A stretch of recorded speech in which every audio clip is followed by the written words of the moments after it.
ለበጌታ ጸጋ መስከረም 1 ዘፍጥረት 1 ብለን የጌታን ቃል ማንበብ ከጀመርን እስከ ጳጉሜ ራዕይ 22 ነው የምንሄደው። ዛሬ ትንቢተ ኢዩኤልን ከምዕራፍ 1 እስከ 3 ድረስ ያለውን እናነባለን። አብረን እናንብብ። ትንቢተ ኢዩኤል ምዕራፍ 1 በጌታ በኢየሱስ ስም አነባለሁ። ወደ ባቱኤል ልጅ ወደ ኢዩኤል የመጣው የእግዚአብሔር ቃል ይህ ነው። እናንተ ሽማግሌዎች ይህንን ስሙ፣ በምድርም የምትኖሩ ሁሉ አድምጡ። ይህ በዘመናችሁ ወይስ በአባቶቻችሁ ዘመን ሆኖ ነበርን? ይህን ለልጆቻችሁ ንገሩ፣ ልጆቻችሁም ለልጆቻቸው፣ ልጆቻቸውም ለኋለኛው ትውልድ ይንገሩ። ከተምች የቀረውን አንበጣ በላው፣ ከአንበጣም የቀረውን ደጎቢያ በላው፣ ከደጎቢያም የቀረውን ኩብኩባ በላው።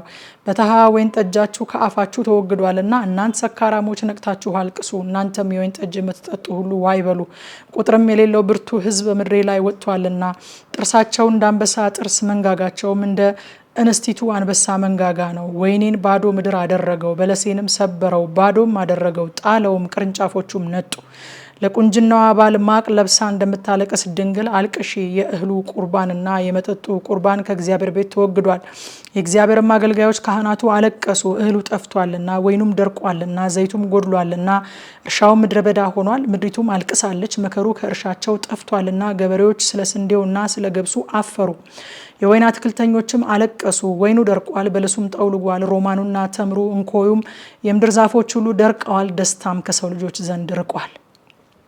የእህሉ ቁርባንና የመጠጡ ቁርባን ከአምላካችሁ ቤት ቀርቷልና፣ እናንተ ካህናት ማቅ ታጥቃችሁ አልቅሱ።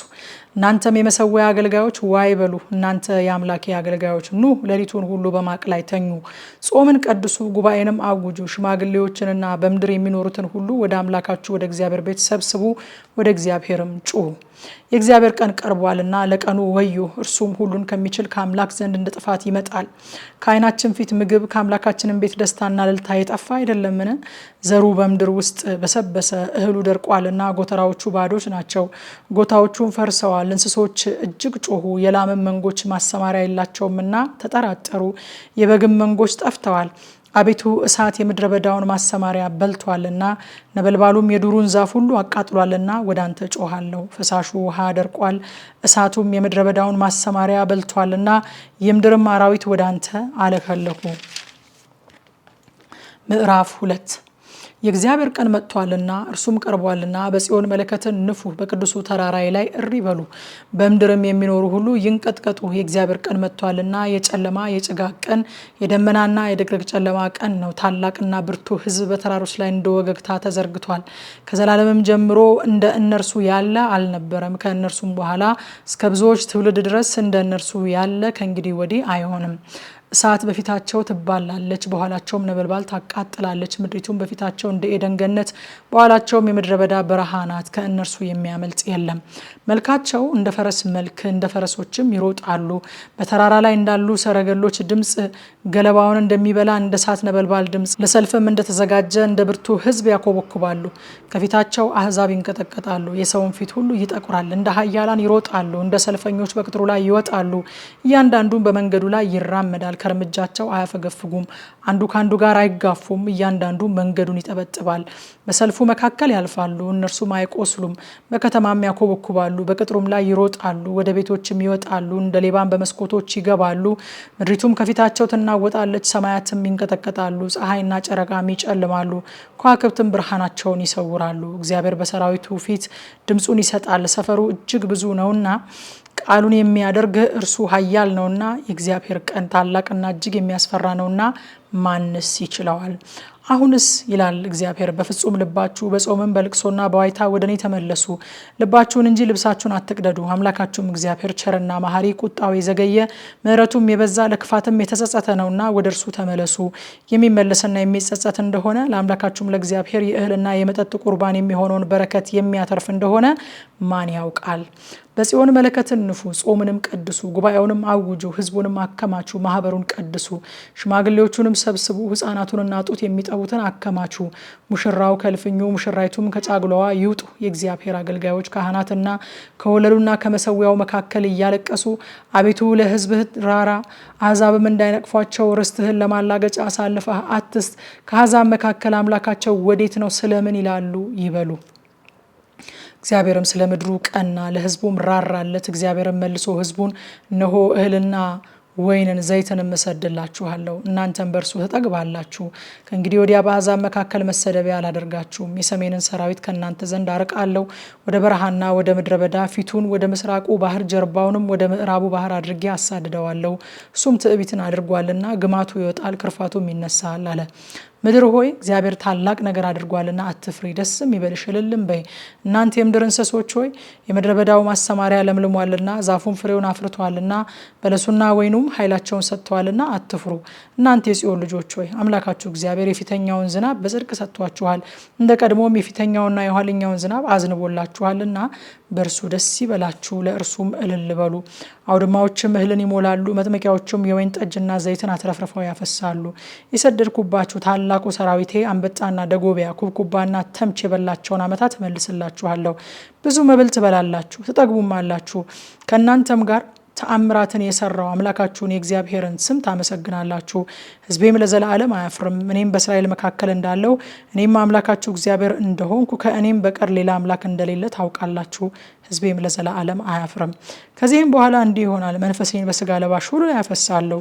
ወንዶችና ሴቶች ልጆቻችሁም ትንቢትን ይናገራሉ፣ ሽማግሌዎቻችሁም ሕልምን ያልማሉ፣ ጎበዞቻችሁም ራእይን ያያሉ። ደግሞም በዚያ ወራት በወንዶችና በሴቶች ባሪያዎች ላይ መንፈሴን አፈሳለሁ። በላይ በሰማያት ድንቆችን አሳያለሁ፣ በታች በምድርም ደምና እሳት የጢስም ጭጋግ። ታላቁና የሚያስፈራው የእግዚአብሔር ቀን ሳይመጣ ፀሐይ ወደ ጨለማ ጨረቃም ወደ ደም ይለወጣል። እንዲህም ይሆናል፣ የእግዚአብሔርን ስም የሚጠራ ሁሉ ይድናል። እግዚአብሔርም እንደተናገረ በጽዮን ተራራና በኢየሩሳሌም መድኃኒት ይገኛል። ደግሞም እግዚአብሔር የጠራቸው የምስራች የሚሰበክላቸው ይገኛሉ። ምዕራፍ 3 እነሆም በዚያ ወራትና በዚያ ዘመን የይሁዳና የኢየሩሳሌምን ምርኮ በመመልስበት ጊዜ አሕዛብን ሁሉ ሰብስቤ ወደ ኢዮሳፍጥ ሸለቆ አወርዳቸዋለሁ። በዚያም ስለ ሕዝቤና ስለ ርስቴ ስለ እስራኤል በአሕዛብ መካከል የበተኗቸውን ምድሬን የተካፈሏትን እፋረዳቸዋለሁ። በሕዝቤም ላይ ዕጣ ተጣጣሉ። ወንድ ልጅን ለጋለሞታ ዋጋ ሰጡ፣ ሴት ልጅን ለወይን ጠጅ ሸጡ ጠጡም። ጢሮስና ሲዶና የፍልስጤምም ግዛት ሁሉ ሆይ ከእናንተ ጋር ለእኔ ምን አለኝ? በውኑ ብድራትን ትመልሱልኛላችሁን? ብድራትን ብትመልሱልኝ ፈጥኜ በችኮላ ብድራታችሁን በራሳችሁ ላይ መልሳለሁ። ብሬንና ወርቄን ወስዳችኋልና የተወደደውንም መልካሙን ዕቃዬን ወደ መቅደሳችሁ አግብታችኋልና ከዳርቻቸውም ታርቋቸው ዘንድ የይሁዳንና የኢየሩሳሌምን ልጆች ለግሪክ ሰዎች ሸጣችኋልና እነሆ እነርሱን ከሸጣችሁበት ስፍራ አስነሳቸዋለሁ፣ ብድራታችሁንም በራሳችሁ ላይ እመልሳለሁ። እግዚአብሔር ተናግሯልና ወንዶችና ሴቶች ልጆቻችሁን በይሁዳ ልጆች እጅ እሸጣለሁ፣ እነርሱም ለሩቆቹ ሕዝብ ለሳባ ሰዎች ይሸጧቸዋል።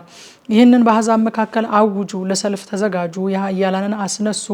ሰልፈኞች ሁሉ ይቅረቡ ይውጡም። ማረሻችሁን ሰይፍ ማጭጃችሁን ጦር ለማድረግ ቀጥቅጡ። ደካማውም እኔ ብርቱ ነኝ ይበል። እናንተ በዙሪያው ያላችሁ አሕዛብ ሁሉ ቸኩላችሁ ኑ ተሰብሰቡ። አቤቱ ኃያላኖችህን ወደዚያ አውርድ። አሕዛብ ይነሱ፣ ወደ ኢዮሳፍጥ ሸለቆም ይውጡ። በዙሪያው ባሉ አሕዛብ ሁሉ ላይ እፈርድ ዘንድ በዚያ እቀመጣለሁና። መከሩ ደርሷል፣ ማጭዱን ስደዱ፣ መጥመቂያውን ሞልቷል፣ ኑ እርገጡ። ክፋታቸውን በስቷልና መጥመቂያ ሁሉ ፈሷል። የእግዚአብሔር ቀን በፍርድ ሸለቆ ቀርቧልና የብዙ ሕዝብ ሁካታ በፍርድ ሸለቆ አለ። ፀሐይና ጨረቃ ጨልመዋል፣ ከዋክብትም ብርሃናቸውን ሰውረዋል። እግዚአብሔርም በጽዮን ሆኖ ድምፁን ከፍ አድርጎ ይጮሃል፣ በኢየሩሳሌምም ሆኖ ቃሉን ይሰጣል። ሰማይና ምድርም ይናወጣሉ። እግዚአብሔር ግን ለሕዝቡ መሸሸጊያ፣ ለእስራኤል ልጆች መጠጊያ ይሆናል። እኔም በተቀደሰው ተራራዬ በጽዮን የምቀመጥ አምላካችሁ እግዚአብሔር እንደሆንኩ ታውቃላችሁ። የዚያን ጊዜ ኢየሩሳሌም የተቀደሰች ትሆናለች፣ እንግዶችም ከእንግዲህ ወዲህ አያልፉባትም። በዚያን ቀን እንዲህ ይሆናል፣ ተራሮች በተሃ ጠጅ ያንጠባጥባሉ፣ ኮረብቶችም ወተትን ያፈሳሉ። በይሁዳም ያሉት ፈፋዎች ሁሉ ውሃን ያጎርፋሉ። ከእግዚአብሔርም ቤት ምንጭ ትፈልቃለች፣ የሰጢምንም ሸለቆ ታጠጣለች። በአገራቸው ንጹሑን ደም አፍስሰዋልና በይሁዳ ልጆች ላይ ስላደረጉት ግፍ ግብጽ ምድረ በዳ፣ ኤዶምያስም በረሃ ይሆናል። ነገር ግን ይሁዳ ለዘላለም ኢየሩሳሌምም ለልጅ ልጅ መኖሪያ ይሆናል። እኔ ንጹሕ ያላደረግኩትን ደማቸውን ንጹሕ አደርገዋለሁ፣ እግዚአብሔርም በጽዮን ያድራል ይላል።